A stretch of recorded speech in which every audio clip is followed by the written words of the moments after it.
মুছলমানৰ অধিকাৰ বিচাৰি সদনত উত্তপ্ত পৰিস্থিতি সৃষ্টি হৈছে। আছাদুদ্দিন ওৱেইছিৰ উদাত্ত ভাষণ সদনত মোদী চৰকাৰক সমালোচনা কৰাৰ লগতে মুছলমানৰ অধিকাৰ বিচাৰি মুছলমানৰ সন্মানৰ বাবে এবাৰ সদনত উত্তপ্ত পৰিস্থিতি সৃষ্টি হৈছে।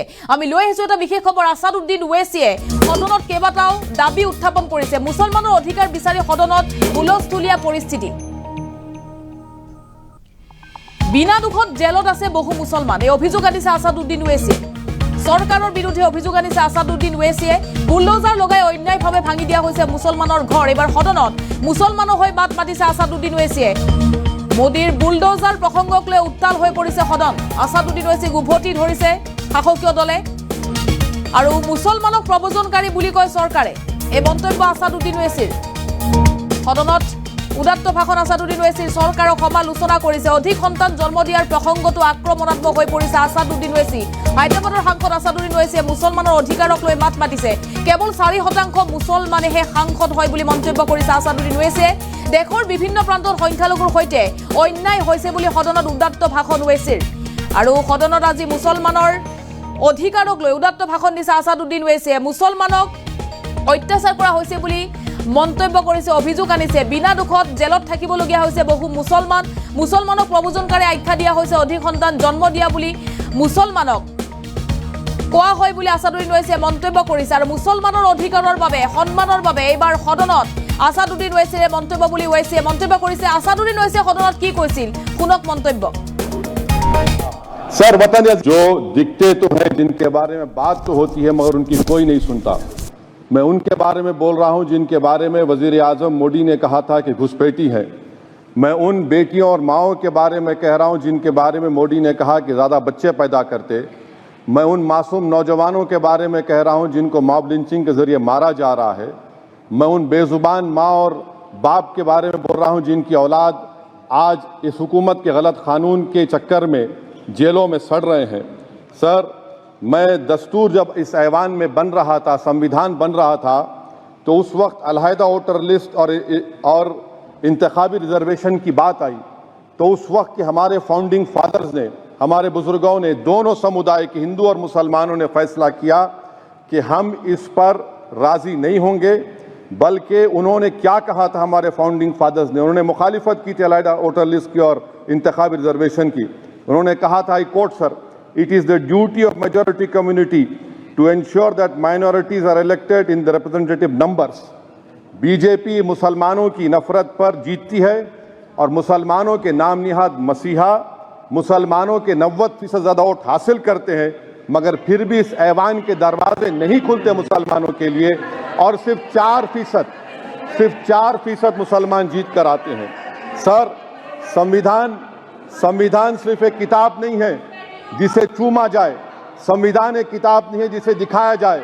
संविधान एक सिंबल भी है, मगर संविधान एक हमारे बुजुर्गों के ख्वाबों की किताब है।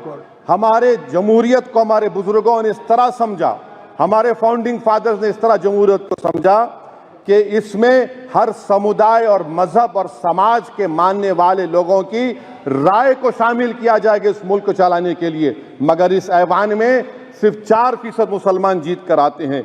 मैं संविधान से जो मोहब्बत के दावे करते हैं उनसे कहूंगा कि कभी उठाकर पढ़ो कॉन्स्टिट्यूंट असेंबली डिबेट्स में कि नेहरू ने, एच.सी. मुखर्जी ने, सरदार हुकुम सिंह ने माइनॉरिटीज के बारे में क्या कहा था। सर, वतन अजीज का मुस्तकबिल कैसा होगा जब बीजेपी मुझे गायब करना चाहती है और दीगर हिज़्ब इख्तिलाफ की पार्टियां के लिए मेरा वजूद सिर्फ वोट डालना और अपनी खबर में जाकर सो जाना है। इसीलिए आप देखते हैं कि समाजी इंसाफ है सर कि 4% मुसलमान जीत कर आते हैं। सर, इस ऐवान में ओबीसी समाज के एमपी अब अपर कास्ट के एमपी के बराबर हो चुके हैं। ओबीसी समाज के एमपी अब अपर कास्ट एमपी के बराबर हो चुके हैं और 14% मुसलमान सिर्फ 4% जीत कर आते हैं। CSDS का डेटा ये बताता है कि इस मुल्क में जो वोट बैंक है, जो एक मुश्त वोट डालता है, वो अपर कास्ट का है। मुसलमान का कभी ना वोट बैंक था ना कभी रहेगा। सर, 4 जून के बाद 6 मुसलमानों की मॉब लिंचिंग हुई। 11 घरों को मध्य प्रदेश में मोदी के बुलडोजर ने निस्तो नाबूद कर दिया। हिमाचल प्रदेश में एक मुसलमान की एक दुकान को लूट लिया गया और हिज़्ब इख्तिलाफ की पार्टियों की तरफ से सन्नाटा है। शायद अब वक्त आ चुका है कि लफ्ज मुसलमान का नाम लेना भी अब उस पर पाबंदी आयद कर दी जाएगी। सर, मैं ये बात बताना चाह रहा हूँ कि नरेंद्र मोदी को जो मैंडेट मिला है। एक मिनट उवैसी साहब, आप लोग बैठ जाएं, कृपया आप लोग बैठ जाएं। श्री मनसुख मांडविया जी, आप लोग बैठ जाएं, कृपया माननीय सदस्य बैठ जाएं। श्री मनसुख मांडविया जी, मनसुख मांडविया, कृपया आप लोग बैठ जाएं। अपने प्रारंभिक आप लोग भाषण बैठ में जाएं, माननीय आप लोग बैठ जाएं। माननीय सदस्य ने माननीय सदस्य बैठ जाएं। माननीय सदस्य ने अपने प्रारंभिक भाषण में जो शब्द प्रयोग करा है उसको ऑथेंटिकेट करा जाए।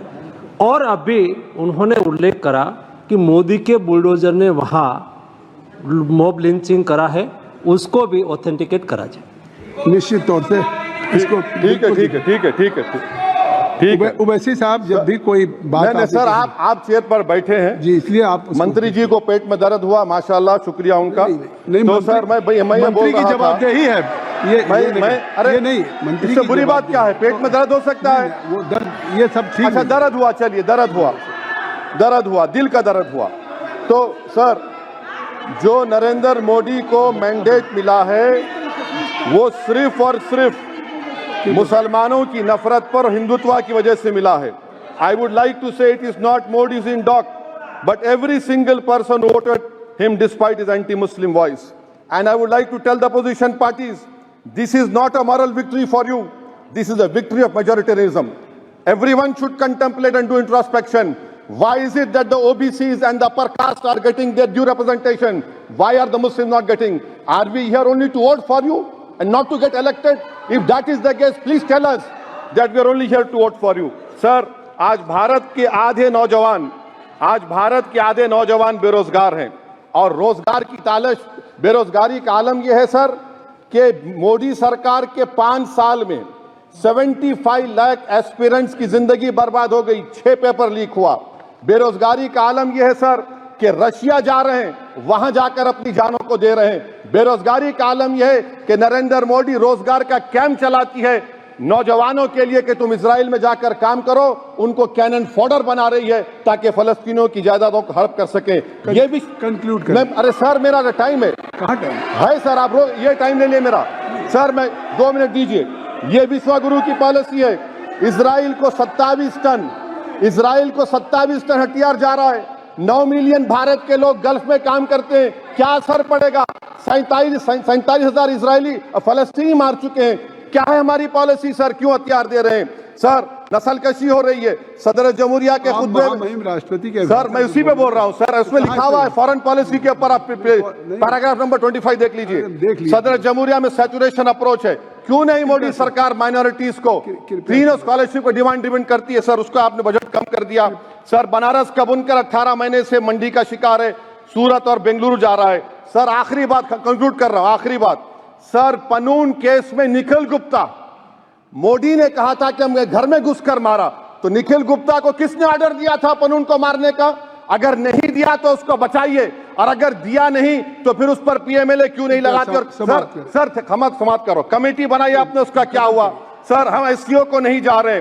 सर, मैं आपको बता रहा हूं कि मैं अपनी इस तकरीर को टीपू सुल्तान की नजर, सुनिए सर, अब हो गया, खत्म कर रहा हूं सर। मैं अपनी तकरीर को टीपू सुल्तान की नजर कर रहा हूं। ये टीपू सुल्तान की फोटो है, क्या आप इससे भी नफरत करेंगे? सर, ये संविधान में टीपू सुल्तान की फोटो है जिस पर वल्लभ भाई पटेल ने साइन किया, श्यामा प्रसाद मुखर्जी ने साइन किया। ये आपकी नफरत है सर। आखिर में मैं अपनी बात को खत्म कर रहा हूं इस शेर पर कि क्या